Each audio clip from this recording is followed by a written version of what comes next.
दोस्तों नमस्कार, मैं आरती शुक्ला आप सभी के बीच एक प्यारा सा नाच गीत लेके हैं। आप लोग इस गीत को जरूर सुनना और कमेंट बताना मेरी गीत कैसी है। गाने को फुल वॉच करके जरूर सुनना प्लीज दोस्तों।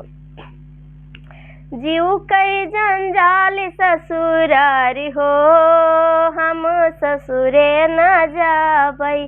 जीव कई जंजाल ससुरारी हो, हम ससुरे न जाबई। नैहर में हमारी मैया प्यारी करई, नैहर में हमारी मैया प्यारी करई।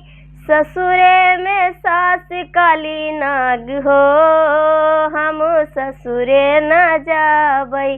ससुरे में सास काली नाग हो, हम ससुरे न जाबई।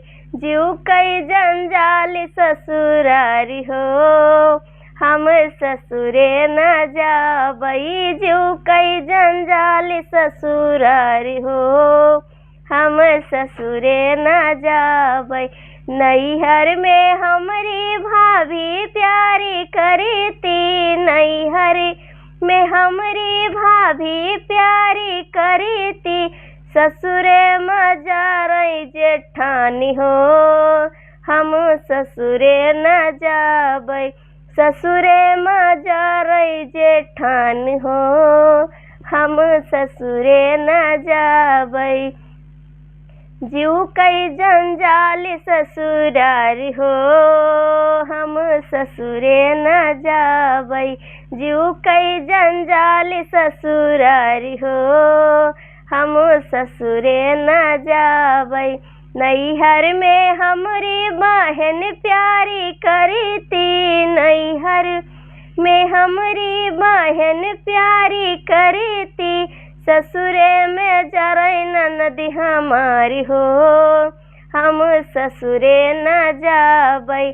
ससुरे में ननद मेरी चाई हो, हम ससुरे न जाबई।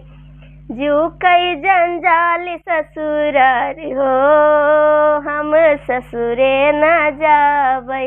नैहर में हमरे भैया प्यारी करई, नैहर में हमरे भैया प्यारी करई। ससुरे में लड़ई देवर हमारी हो, हम ससुरे न जाबई। ससुरे में लड़ई देवरी हमारी हो, हम ससुरे न जाबई।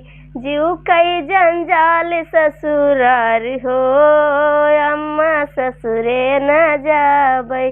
जीव कई जंजाल ससुरारी हो, अम्मा ससुरे न जाबई।